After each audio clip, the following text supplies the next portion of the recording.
1970년대 중고등학교를 다닌 저와 같은 또래의 사람들은 그 당시에 TV가 별로 좋은 것도 아니고 그저 겨우 있다면 라디오 정도 있었는데요.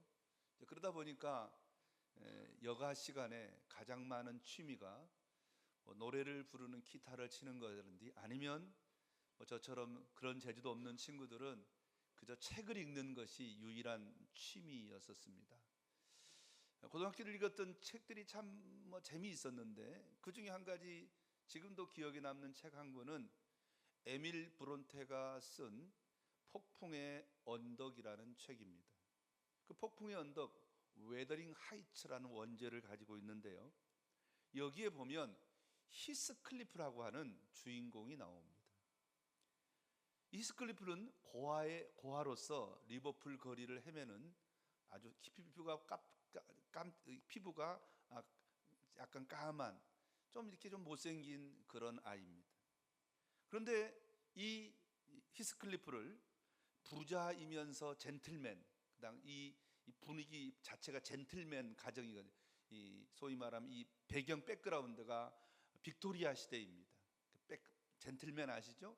젠틀맨인 언쇼라고 하는 이 부잣집 아저씨가 이 아이를 발견하고 자기 집에 데려와서 아들을 삼게 됩니다.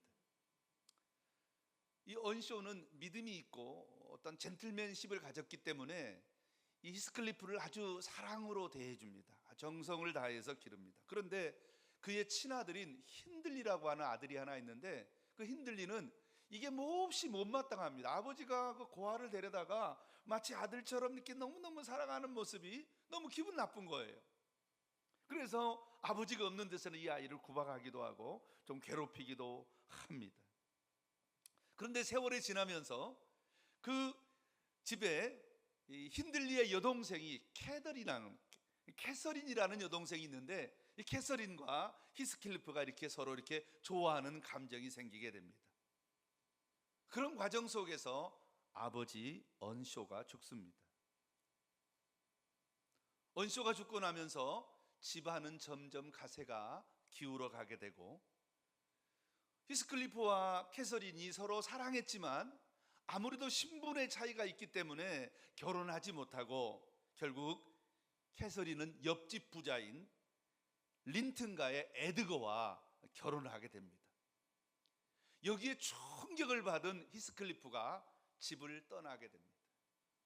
그 집을 떠난 후에 3년 만에 돌아오는데 엄청난 부자가 돼서 소위 말하면 쫄부가 되어서 돌아오게 된 겁니다. 돌아온 이유는 자기를 멸시하고 무시했던 이 사람들에게 복수하기 위함이었습니다. 제일 먼저 히스클리프는 자기가 가진 돈을 누구에게 자기를 괴롭혔던 힌들리에게 돈을 빌려줘서 도박을 하게 하고 도박을 통해서 다 재산을 탕진하게 만듭니다. 그리고 힌들리의 아들을 자기의 노예로 삼아버립니다.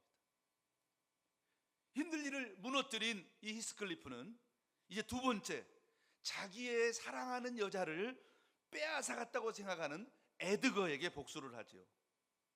그래서 에드거의 여동생을 살짝 돈으로 꼬셔서 자기의 부인을 삼고 그리고 계속해서 결혼한 에드거와 캐서린을 괴롭힙니다.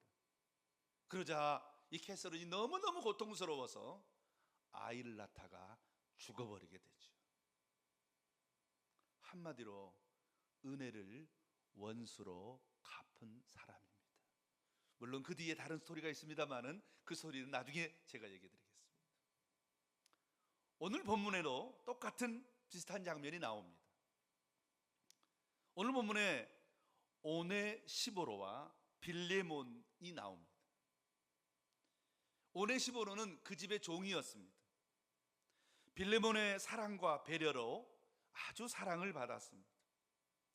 그런데 이 오네시보로는 이 빌레몬의 사랑을 역이용하여 빌레몬을 배신하고 종으로서는 해서는 안 될 이 행동을 하게 됩니다. 빌레몬은 그가 비록 종이었지만 예수님을 만난 후에 예수님의 사랑으로 그를 형제로 대접하고 지극정성으로 서포트를 했습니다. 사랑으로 인격적으로 신뢰하며 믿어주었습니다. 그러나 그는 주인을 배신하고 재산을 훔쳐서 도망을 가버리고 말았습니다. 한마디로 배은망덕이지.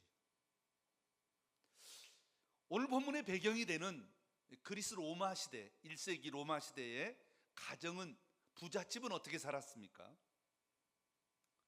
그 당시의 사람들, 오늘 빌레몬처럼 이렇게 약간 부자고 종이 있는 집안들은 주로 남자 계보의 가족들을 중심으로 자유인들과 노예로 가정이 구성되어 있었습니다.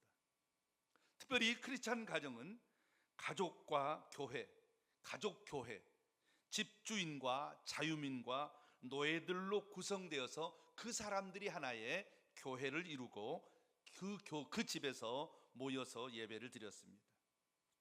초대교회는 가정교회로 이렇게 존재한 교회가 참 많습니다. 성경에 보면, 특별히 고린도전서에 보면 약 6개에서 10개 정도의 가정교회가 존재한 것으로 기록되어 있습니다. 그리스도의 집, 사도행전 18장에 나와 있지요. 스데바나의 집, 고린도전서 1장 6절입니다. 글로에의 집, 고린도전서 1장 11절, 갱그리아, 베베의 집, 로마서 16장입니다. 에라스도의 집, 로마서 16장, 브리스길라와 아굴라의 집, 고린도전서 16장이죠. 가이오의 집, 고린도전서 16장입니다. 특별히 로마서 16장 5절에서는 브리스길라와 아굴라 부부의 집에 있는 교회라고 표현했고요.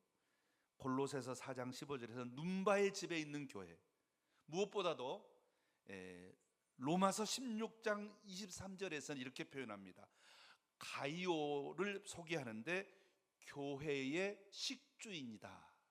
이 가이오가 그 교회 안에 있는 사람들을 다 먹이고 입히고 도와주었던 식주인이었다고 표현합니다. 오늘 본문의 2절에 빌레몬의 집, 내 집에 있는 교회, 이 교회도 똑같은 형태를 띄었습니다. 당시 1세기 부자의 주택은 약 30명에서 50명 정도를 수용할 수 있는 규모로 전해집니다. 당시 교회는 피난민 크리스천과 유대인 크리스천들을 숙식을 제공했고요. 그 모든 섬김은 주인의 몫이었습니다. 아마 빌레몬도 동일합니다. 얼마나 많이 수고했을까요? 보통 믿음으로는 불가능합니다. 날마다 손님이 오지요.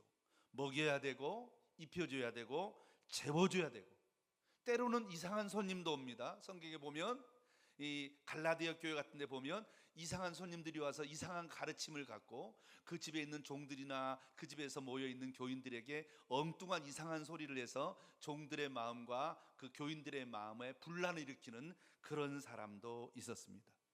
불평을 만들고 부채질하는 사람도 있었습니다. 돈 듭니다. 때로는 욕도 먹습니다. 그리고 몸도 마음도 힘들 수 있었습니다. 그렇게 수고하고 애씁니다. 그렇다고 해서 물질적인 이익이 있는 것이 아니라 오히려 자기의 재산을 다 털어서 그렇게 교회를 섬겼던 사람들입니다. 어찌 보면 밑빠진 독에 물 묻는 격입니다. 인간적인 생각으로는 할 수 없는 일들을 초대교회의 성도들은 해냈습니다. 이 일을 사명으로 감당했습니다. 이렇게 교회와 종들을 예수 사랑으로 섬겼습니다. 그런데 이 사랑을 이렇게 섬겼는데 이 사랑을 역이용한 사람이 있었단 말입니다. 바로 오늘 본문에 나와 있는 빌레몬입니다. 빌레몬이 예수 믿고 이렇게 오래 15로를 잘 섬겼는데, 정성을 다해 도와주고 사랑했는데 그를 배신하고 돈까지 훔쳐서 도망을 가버린 겁니다. 아, 예수 사랑으로 그렇게 사랑해줬는데, 그가 믿는 것 같아서 잘해줬는데 돈 가지고 훔쳐서 도망가 버린 거예요. 이럴 수 있습니까? 여러분, 세상을 살면서 하지 말아야 될 일이 하나 있는데 그것은 바로 무엇이지요? 배신입니다. 배은망덕이라 그러죠. 은혜를 갚지 못할 망정, 해는 끼치지 말아야 되는데 이 오네시모로는 이렇게 주인에게 해를 끼치는 사람이었습니다. 사랑하는 성도 여러분, 여러분이 만일 빌레몬이었다면 어떻게 하시겠습니까? 빌레몬은 예수 믿고 구원받은 은혜에 감사해서 종에게 사랑을 나누어 주었습니다. 정성을 다해 도와주었습니다. 그런데 종이 배신을 때렸습니다. 이 건방진 놈 같으니라고 괘씸하지 않겠습니까? 여러분이라면, 만일 여러분이 빌레몬이라면 그렇게 사랑으로 대하고 종을 마치 아들처럼, 형제처럼 이렇게 존경해주고 사랑해줬는데 배신 때리고 재산까지 훔쳐서 도망을 가버렸다면 여러분은 어떻게 하시겠습니까?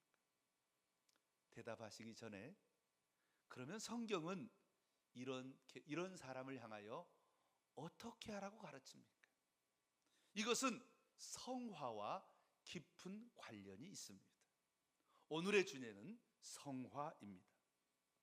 그렇다면 성화는 무엇입니까? 요한복음 17장 16절에 보니까 그들을 진리로 거룩하게 하옵소서라고 말씀했고요, 디모데전서 4장 5절에서는 말씀과 기도로 거룩해진다라고 했습니다.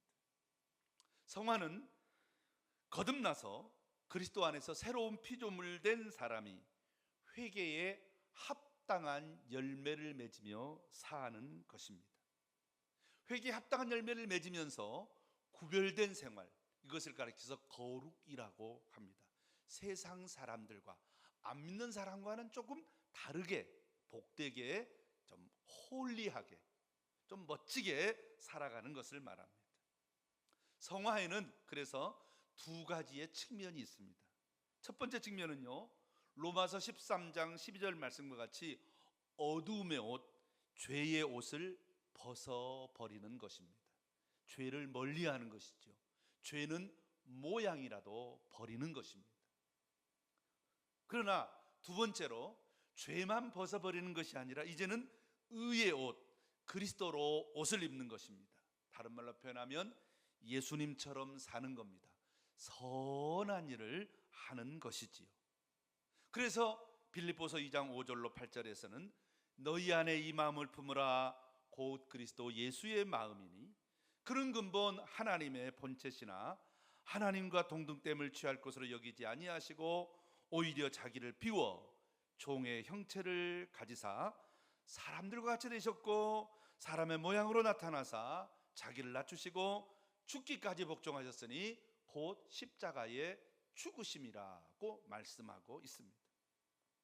예수님의 마음을 품으라는 말은 곧 예수님을 닮으라, 예수님을 닮은 삶을 살아야 한다는 명령이며 권고입니다. 한마디로 성화 생활을 하라는 것입니다. 그러므로 성화는 어떠한 교리나 이론이 아닌 생활 그 자체입니다. 이 말씀을, 빌립보서 2장의 말씀을 통해서 볼 때 성화의 모습은 세 가지의 모습으로 나타나는데요, 첫 번째로는 자기를 비우고 낮아지는 겸손한 삶의 모습을 보여줍니다. 두 번째로 항상 순종하는 모습을 보여주고요, 세 번째로는 예수님이 십자가 지신 것처럼 저와 여러분에게 맡겨진 사명을 감당하는 것으로 나타납니다. 그래서 예수님은 낮아지셔서 종의 형체를 가지셨고 죽기까지 순종하심으로 십자가 지시고 저와 여러분을 구원하시는 사명을 감당하신 것입니다. 예배드리고 기도하고 말씀 듣고 훈련하는 것은 다 저와 여러분이 이를 위함입니다. 잘 배우고 익히면 저와 여러분도 예수님처럼 낮아질 수 있습니다. 할렐루야. 비어집니다. 내가 없어집니다. 성경에 자기를 비어라고 했는데 영어 성경에 보니까 그것을 가리켜서 nothing 이렇게 표현합니다. 아무것도 아닌 자가 되었다는 말입니다. 성화는 내가 죽어지는 생활. 그래서 사도 바울은 나는 날마다 죽노라. 오늘 본문에서도 성화에서 나는 날마다 죽노라 이렇게 저와 여러분께 제목을 드렸지요.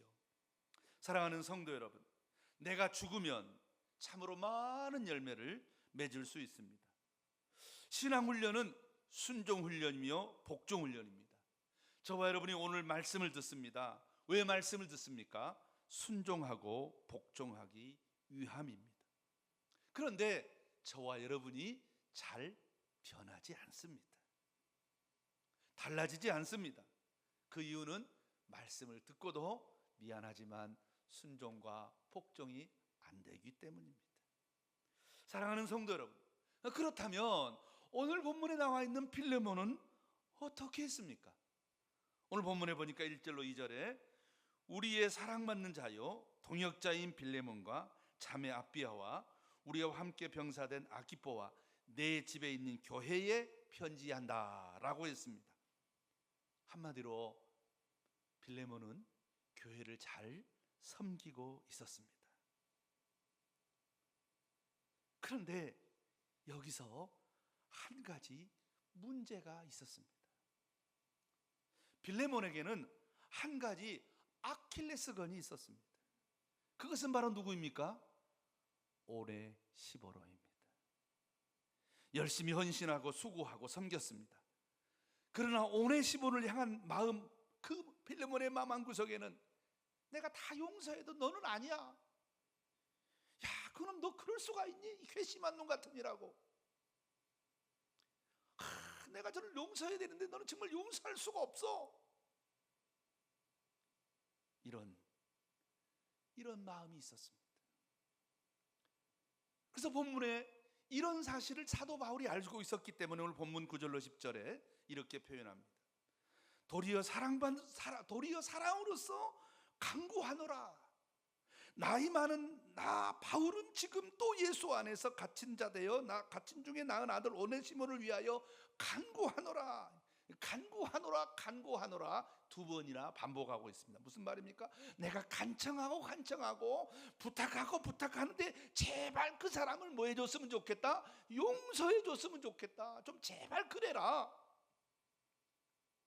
14절로 15절에 다만 내 승낙이 없이는 내가 아무것도 하기 원하지 아니하노니 너의 선한 일이 억지가 되지 아니하고 자의로 되게 하려 함이라. 아마 그가 잠시 떠나게 된 것은 너로 하여금 그를 영원히 두려워하게 하는 하나님의 뜻이 아니겠느냐.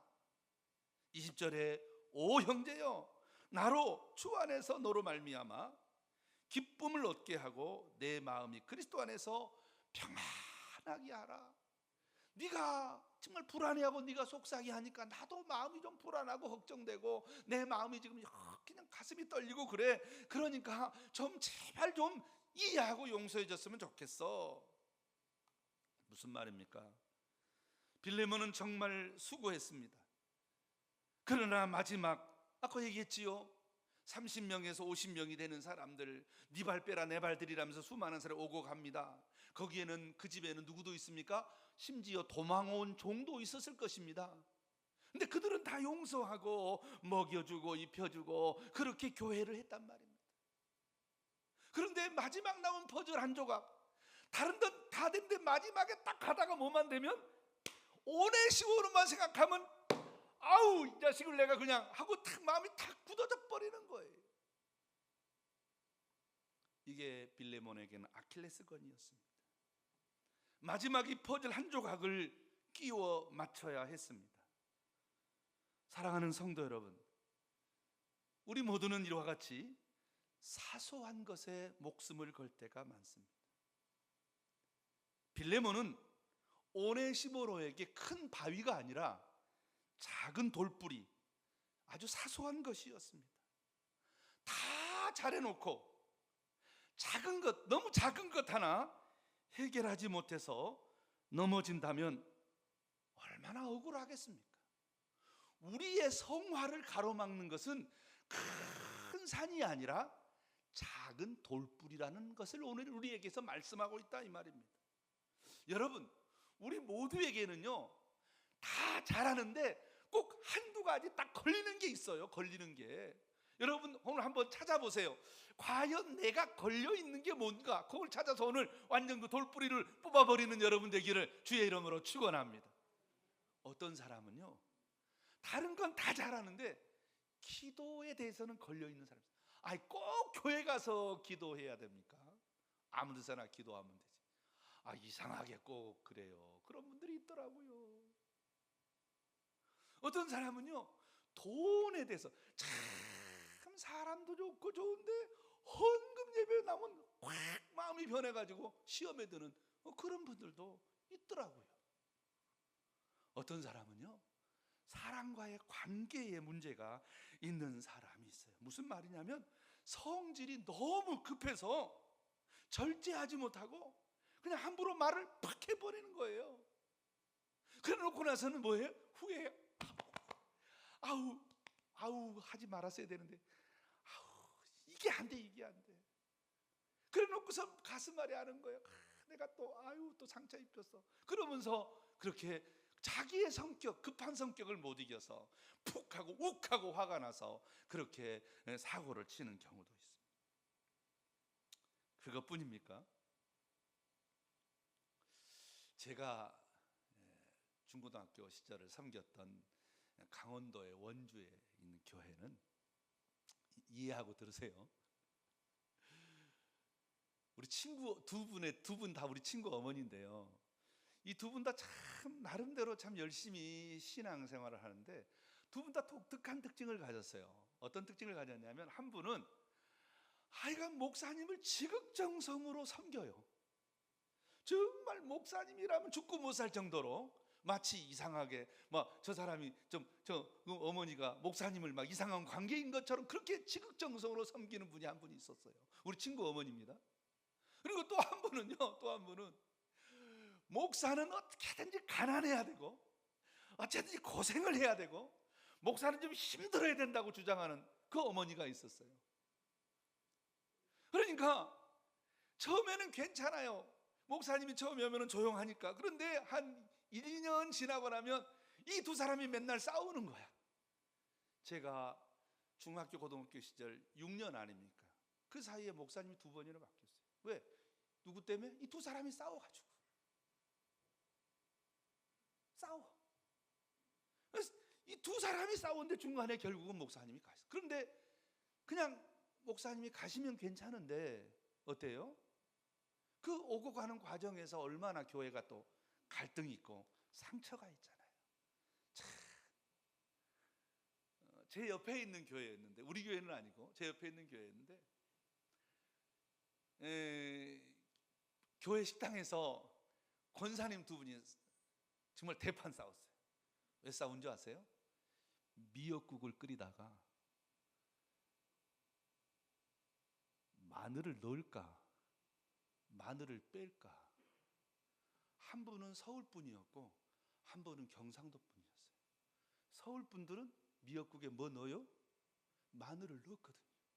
우리 경상도 어르신들은 미역국에 마늘 넣어요, 안 넣어요? 안 넣어요. 그게 뭐 싸울 일이에요? 다른 것은 잠시 다른 것뿐이지 자기 고집이 있는 거예요. 그래서 그거 잠시 작은 것 때문에 이거 예를 들어서 서울 권사님 미역국에 이렇게 좀 마늘 넣으면 여기는 마늘 넣어서 먹는가 보다.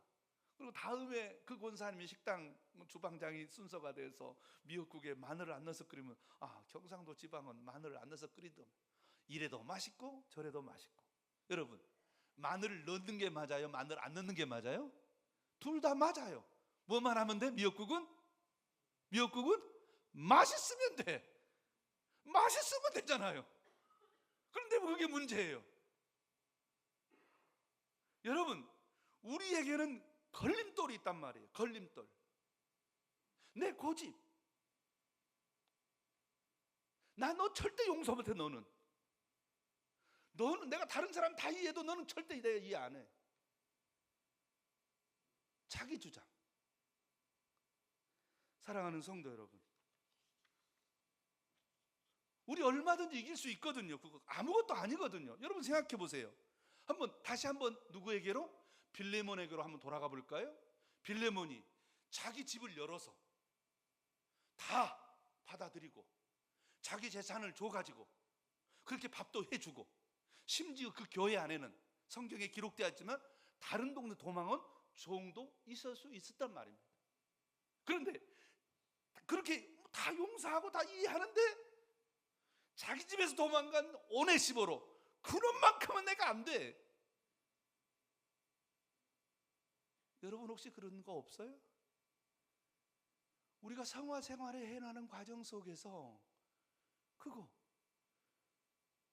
기도, 전도, 혹은 헌금, 혹은 관계, 혹은 성격, 혹은 말 한마디 잘못하는 거, 이거 얼마든지 우리 뭐 할 수 있어요? 고칠 수 있잖아요. 어떻게 하면 고쳐요? 따라하겠습니다. 내가 죽으면 됩니다.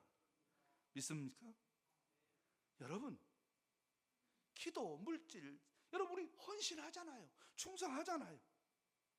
여러분, 그래서 성경은 뭐라고 말해요?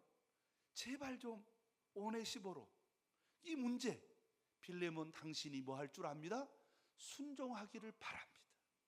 난 순종할 줄 압니다. 순종해야 합니다라고 말씀하고 있습니다. 사랑하는 성도 여러분, 순종하면 믿음의 꽃이 핍니다. 순종하면 믿음의 열매가 맺힙니다. 할렐루야.